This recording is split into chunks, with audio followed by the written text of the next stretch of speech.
No somos los dueños de la verdad, pero trabajamos todos los días para conseguirla. El arranque. Con Maxi Lecky. La información en primera persona, los hechos y sus protagonistas. En El Arranque. La entrevista del día. Claro que sí, la entrevista del día, la que te tenemos acostumbrado. Hoy estamos con Stanislao Grassi Isuzzini. Se presenta como un militante, es miembro de la Conducción Nacional del Peronismo Militante, es candidato a legislador porteño en la ciudad de Buenos Aires por el Frente de Todos. ¿Cómo te va, Stanislao? Gracias por venir a Radio Sónica. Bien, muchas gracias a ustedes, Maxi, a vos, a Merlina. Y sí, así me presento, está muy bien. Bueno, me gustaría preguntarte por cómo ves la ciudad de Buenos Aires. Sos candidato a legislador de la ciudad.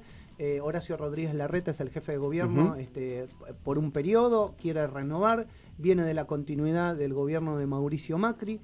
¿Cómo ves desde tu posición y de militante la ciudad de Buenos Aires? Mira, ellos culminan ahora en diciembre 12 años de gobierno. Y, según las encuestas, podrían volver a llegar a ganar.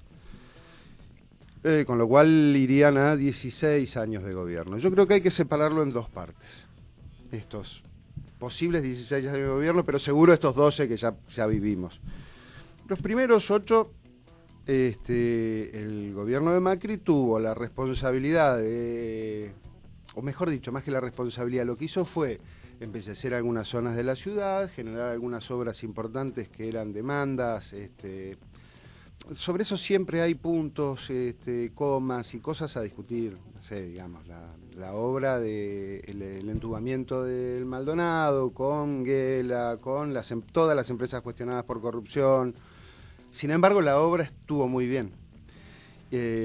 Cuando levantaron la calle Patricios o los Metrobús, que modificaron parte del tránsito y sobre todo el tiempo que utilizaba la gente en llegar a su trabajo. Cosas que estuvieron muy bien. En un país que tenía un desarrollo económico relativamente estable y bueno, en donde las paritarias le ganaban a la inflación, en donde la norma en esos 8 años fue que el PBI creciera, que hubiera más plata. Esta ciudad es una ciudad que concentra la mayor cantidad de plata por habitante de la Argentina. Y entonces la verdad que vos tenías una ciudad que generaba obras de impacto que eran necesarias y que hacía tiempo que no se habían podido hacer, por las crisis que vivimos, 2001, ¿eh? Pero al mismo tiempo, digamos, tenías una ciudad en donde sus habitantes consumían, gastaban, se divertían, iban al teatro, iban al cine, no tenían demasiados problemas de empleo. Siempre hubo pobreza y se vio, siempre hubo, pero a partir del 10 de diciembre del 15, esto cambió abruptamente. Y al no estar ese país que generaba movimiento económico, que generaba paritarias mayores que la inflación, que todo... Se empezó a ver el déficit social en la ciudad de Buenos Aires. Exactamente. Entonces vos te encontrás hoy con miserables que hace 2 o 3 años sostenían que los argentinos que viven en la calle, que duermen en la calle, incluso algunos con su familia, que es lo más grave y lo más triste, los traía, no sé, la cámpora de no sé dónde, y que les pagaban. Entonces vos te encontrabas con esos miserables que decían eso cuando el fenómeno empezó a ser muy notorio. Y hoy, ¿cuánto le saldría a la cámpora sostener la cantidad de gente que está viviendo en la calle? Y la respuesta del gobierno, ¿cuál es a eso? Agarrárselas con Juan Carr, enojarse con River, en vez de hacerse cargo de ese problema. Yo veo eso, yo veo una ciudad que tiene, por un lado, un PBI inmenso, enorme, de las principales ciudades europeas, pero una desigualdad gigante, a la que el gobierno no ataca, no combate, no le preocupa, no tiene intención de modificarlo y le echa la culpa a otros. Y es una cosa extraordinaria. En su momento ellos le echaron la culpa a Cristina, que Cristina no los dejaba endeudarse y por eso no habían logrado cumplir la promesa de Macri de 10 kilómetros de subte por año. Muy bien, tuvieron 4 años en donde el presidente era Macri. Y pudieron endeudar, de hecho se endeudaron. Se endeudaron, pero con una friolera extraordinaria. ¿Y dónde están los 10 kilómetros de subte por año? No están, no hubo, no hay. En estos momentos no hay ninguna estación en construcción. en la ciudad. No hay ninguna vía nueva. No hay modificación ni siquiera en algunas cosas que deberían hacerse, como por ejemplo modificar la frecuencia en determinados horarios. ¿Por qué no se hace? No porque, no, digamos, nada más que porque son malos, que quieren que la gente viaje como ganado, sino porque hay que invertir, hay que cambiar señalización, hay que poner formaciones nuevas, hay que invertir. Y no invierten en eso. Invierten en otras cosas, que algunas son necesarias. Ejemplo, Paseo del Bajo. Era necesario. Se endeudaron hasta el Caracú. Vuelvo a decir, acá lo mismo que dije con el entubamiento del Maldonado. Hay que revisar cómo licitaron esa obra. Es interesante eso que decís, porque también desde la auditoría de la ciudad el otro día le hacía una nota a uno de los auditores, me decía, esto hay que revisarlo. El problema es que no permite el PRO esa revisión. Y en la propia legislatura por ahí hay legisladores de la oposición pidiendo informes y esos informes nunca llegan. ¿Sabés qué pasa? ¿Vos te acordás cuando decían que el kirchnerismo, durante el kirchnerismo el Congreso era una escribanía? Yo disiento un poco con esa postura, sobre todo a partir de haber visto al vicepresidente de Cristina votar en contra y una ley que planteaba el oficialismo no salga. Hay más de un ejemplo de esos, ese es el más importante. Pero nunca hubo una mayoría tan abrumadora del kirchnerismo o del peronismo en el Congreso como la mayoría abrumadora que tiene el macrismo acá. No necesita la oposición para nada y puede trabar cualquier iniciativa de la oposición. O sea, no solo tienen quórum propio, sino que tienen los 2/3. Entonces, cualquier ley que necesite una mayoría agravada, la votan solos. Y eso puede cambiar. Es más, yo conozco a algunos legisladores con los que he charlado y te dicen, hay algunas leyes que propone el Ejecutivo que serían interesantes proponiéndoles algunos cambios y que podríamos acompañar. Y entonces, en vez de que la vote solo el Ejecutivo, si llegáramos a esos acuerdos con algunos cambios que a nosotros nos gustaría introducir, podríamos votarlos todos, podría ser de un consenso absoluto de la legislatura. No los necesitan. Y eso a partir del 10 de diciembre puede cambiar. Ahora, digamos, vos representás a una fórmula que es la del Frente de Todos, está Lamens. Y Marciota como candidatos a jefe de gobierno. Sí, en la boleta lo van a encontrar a Lamens solo porque se agrega al vicejefe una vez que pasen las PASO. La vicejefa en este caso, pero ya todo el mundo sabe y ya Lamens lo ha dicho que quiere y ella ha aceptado que Marciota lo acompañe. Y según las encuestas inclusive y según la calle con gente que uno habla, es la primera vez en muchos años que hay una posibilidad real de que el peronismo pueda llegar a un balotaje, ¿no? En la ciudad de Buenos Aires. Yo creo que al balotaje vamos a entrar y siendo yo peronista te digo que sería un exceso decir que el peronismo va a ser el que entre. Me parece que va a ser el Frente de Todos, que es mucho más amplio.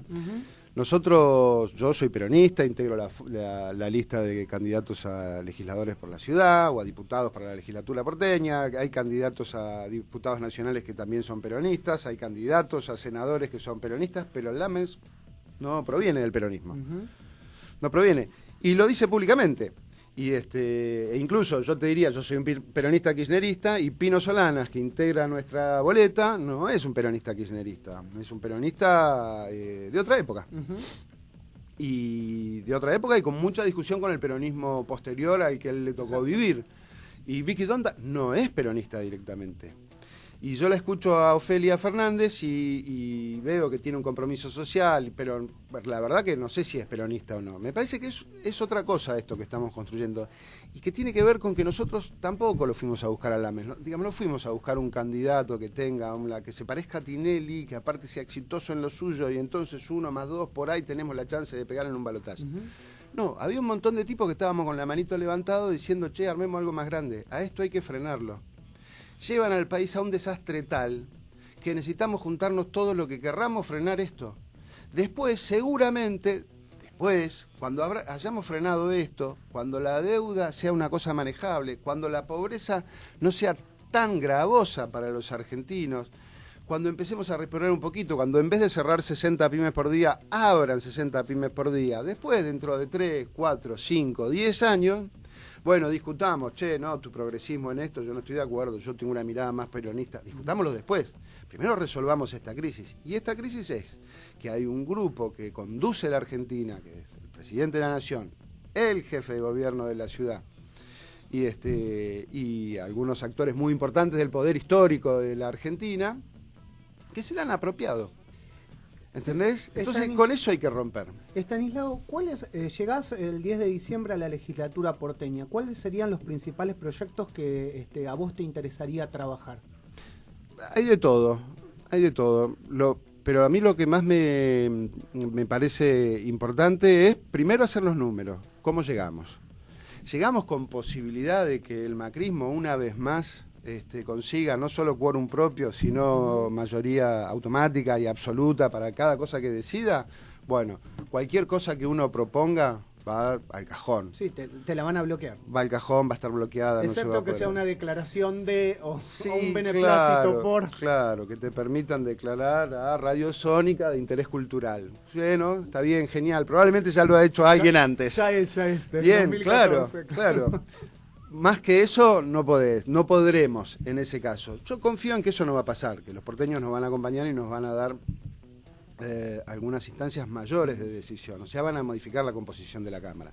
Y no van a permitir que un partido durante 16 años maneje todos los resortes del poder, porque aparte de manejar también la legislatura completa, terminás manejando la justicia de la ciudad. Claro. Digamos, maneje todos los resortes, un solo grupo político. Yo creo que los porteños en un punto van a decir basta. ¿Qué creemos que hay que hacer? Bueno, hay que poner la ciudad y el presupuesto de la ciudad en función de los dramas que acucian a la ciudad. Yo te digo, lo que todos vemos en la calle, eso es prioridad. Bueno, la legislatura tiene que trabajar sobre eso. No solo con los proyectos de ley.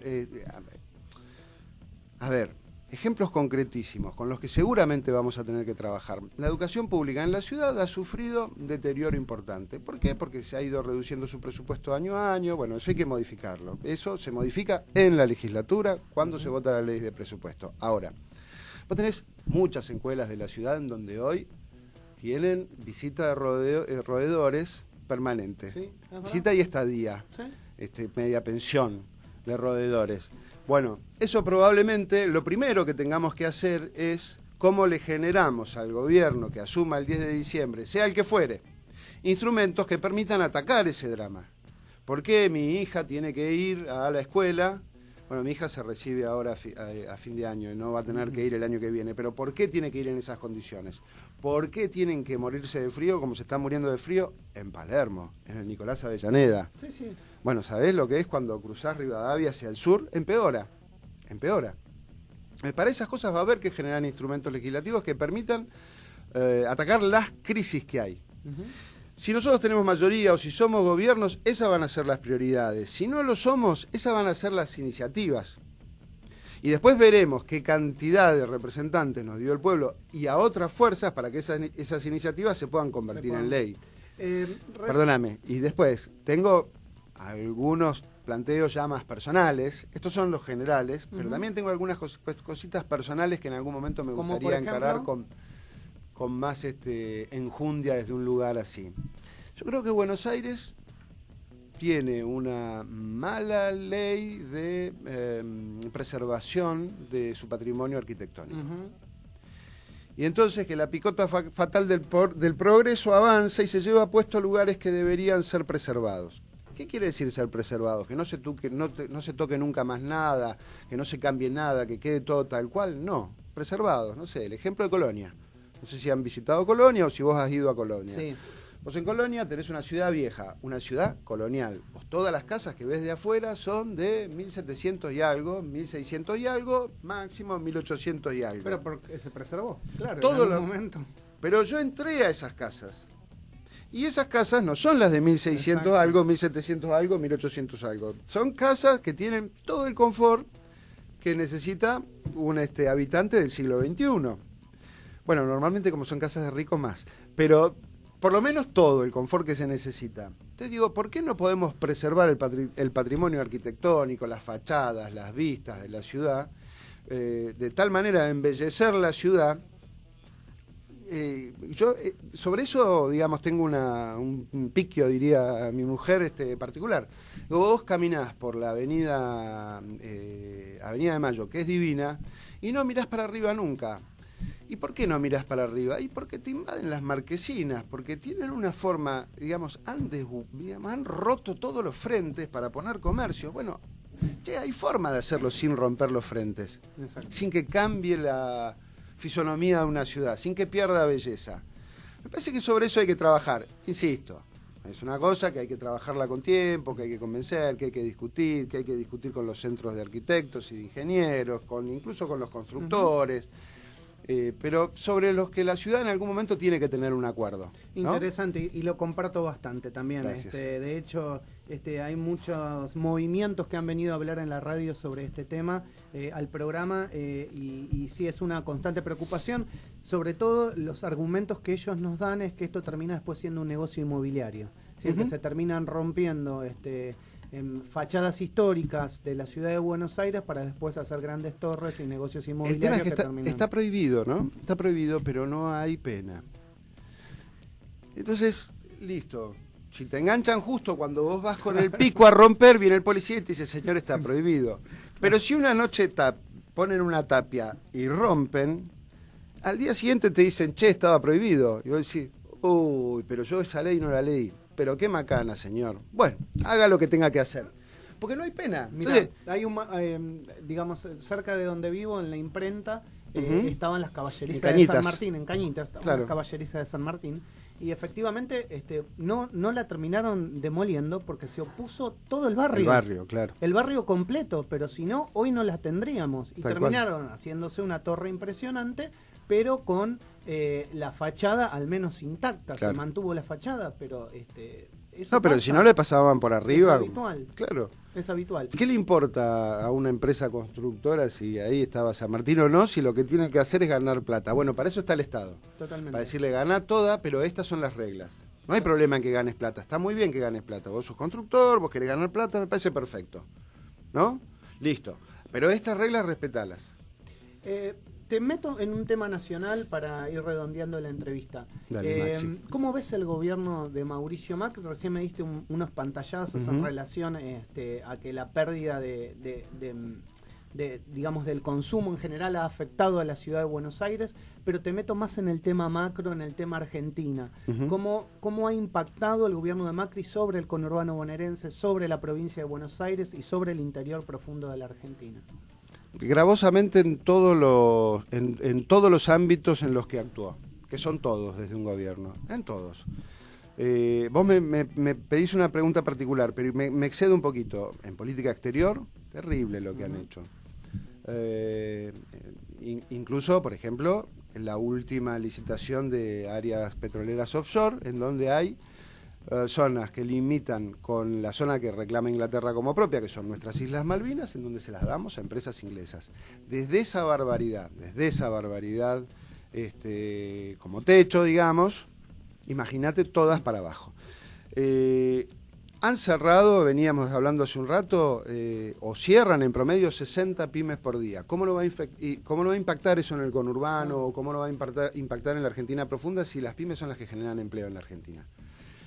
Y esto no es una visión romántica de la pequeña y mediana empresa o la pequeña y mediana industria. No, es la realidad. En la Argentina, las empresas grandes, las que nosotros vemos en todos lados y conocemos y vemos sus publicidades, generan el 20% del empleo registrado.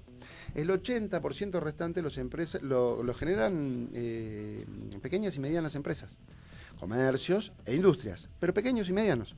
Entonces, cuando vos decís todos los días cierran 60, bueno, todos los días hay mínimo 120, máximo 1000 trabajadores que dejan de trabajar en un empleo registrado. ¿A qué pasan? A la precariedad. Se anotan en el monotributo para poder mantener, por ejemplo, la asignación universal por hijo, y porque si hacen changas, si un día le piden con el monotributo social una factura, pero pasan a una informalidad absoluta. Pierden calidad de vida, y eso se nota. ¿Qué dice el gobierno de Macri? No, pero mientras pasó eso, hicimos cloacas, hicimos asfalto donde no había. Bueno, bendita la hora que lo hagas arriba de donde hubiera. Pero ahí también hay que decirles que el gobierno miente, porque el ritmo de construcción de asfalto es menor al que llevaba la Argentina hasta 2015. Y el ritmo de construcción de AISA o de las empresas que hacen cloacas y que llevan agua potable a las casas, agua de red, es menor todavía también al del 2015. Entonces, digamos, área por área, o mienten para decir que lo que están haciendo no se hizo nunca y es divino. Sí, normalmente cuando haces una obra pública, haces donde no había y donde se necesitaba, que es lo que charlábamos hace un rato, digamos. ¿Dónde vas a entubar un arroyo? Y en el Maldonado, o sea, no vas a entubarlo sobre la calle, no sé, Scalabrini Ortiz, que no pasa nada ahí abajo. Lo vas a hacer donde, y bueno, ¿y había antes? No, ahora está, bárbaro. Ahora, cuando vos decís, todo lo que estamos haciendo es lo que nunca se hizo, estás mintiendo, y estás mintiendo mucho, que es lo que hace el gobierno de Macri. ¿Qué tiene también aparte? Bueno, tiene una especie de blindaje en medios importantes, en diarios importantes y canales de televisión que fijan agenda y que fijan lo que discutimos todos los días. Un cuidado muy particular, ¿no? Nos debemos una discusión en relación a los medios de comunicación a nivel nacional después de no haber salido la famosa ley de medios. Te lo pregunto esto porque sé que también trabajás en ENACOM. Si crees que nos debemos una discusión del rol de los medios y cómo deberían funcionar en una Argentina democrática, ¿no? Sí, absolutamente. Absolutamente nos lo debemos. Creo que el próximo gobierno, que estoy seguro que va a ser presidente Alberto Fernández, no va a poder encarar ese tema, pero creo que la Argentina se lo merece. ¿Por qué creo que no lo va a poder encarar? Porque el drama que dejan en la Argentina hace que ese sea un tema que uno deba relegar. Sinceramente lo creo. Que no es prioritario, al menos en los primeros 4 años. Y no, porque cuando, digamos, la pobreza que deje este gobierno va a estar rondando el 40%, la indigencia va a estar arriba del 10% cuando este gobierno entregue el gobierno, justamente. Entonces, bueno, ¿qué vamos a discutir entonces ahora en la Argentina? Bueno, nosotros tenemos que resolver esto. O sea, la obligación del próximo gobierno va a ser, básicamente, un programa, te diría, de mínima, resolver deuda y resolver pobreza. Si no resolvés deuda, la Argentina no tiene futuro posible. Ahí tenés un drama que nos dejan, digamos, el hiperendeudamiento, todo el gobierno que viene absolutamente condicionado por la cantidad de intereses y capital que tiene que ir pagando durante los 4 años, absolutamente condicionado, casi todo su presupuesto tomado. ¿Entendés? Es impresionante. Vos vas a terminar de pagar jubilaciones y vas a terminar de pagar deuda externa y no vas a poder hacer más nada. Gravísimo la situación en la que dejan. En un país al que nadie le va a prestar. Porque estos tipos ya se tomaron todos los préstamos posibles. Esto es como cuando vos vas y te echaron del trabajo y descubrís que hay un, pero ¿sabés que el efectivo sí y te da una vez. La segunda vez ya descubrió que no tenés trabajo, no te da más. El otro día el presidente Macri, un dato que nos sorprendió, recuerdo que lo leíamos con Merlina acá en la mesa, él había dicho que no teníamos ese sobreendeudamiento como tenían otros países, que el 98% del PBI implicaba que podíamos seguir tomando deuda. O sea, tal vez todo un símbolo hacia los 4 años si es que el gobierno... Bueno, si eso fuera así, los mercados de capitales lo hubieran prestado y tuvo que recurrir al Fondo Monetario Internacional. Claro. ¿Entendés? Que es el prestamista de última instancia. Porque sea aparte el que te condiciona. Te dice, yo te presto, pero si haces esto. Entonces, no es te presto. Yo te fijo la política económica. Yo te doy plata porque vos estás muy mal. Entonces, a partir de ahora, la política económica te la fijo yo. Entonces, Macri, una vez más, miente. ¿Quién está súper endeudado por arriba de las posibilidades de su PBI? Estados Unidos. ¿Por qué? Porque tiene una maquinita de hacer los dólares. Ahí no hay. ¿Cuál es el problema? Si el mundo comerciara en pesos... hermano, olvídate, ¿cuánto? Endeudaste todo lo que quieras en pesos. Si vos sos el que tenés la fábrica. Totalmente. ¿Entendés? Bueno, Estanislao, te quiero agradecer mucho por haber venido a charlar en la mañana del arranque en Radio Sónica. Y bueno, no va a ser seguramente la última vez. Bueno, muchísimas gracias a vos, a Merlina, unos mates extraordinarios. Pero un silencio apabullante, Merlina, que no está sé ahí si... con las redes sociales, No sé si no está pensando, y este viejo choto que dice, pero bueno. No, seguramente que no. Te agradecemos muchísimo y Gracias, si te han Maxi. gustado las ideas de Estanislao Grassi Susini, podés votarlo como candidato a legislador porteño en el Frente de Todos en la ciudad de Buenos Aires. Muchas gracias. Muchísimas gracias.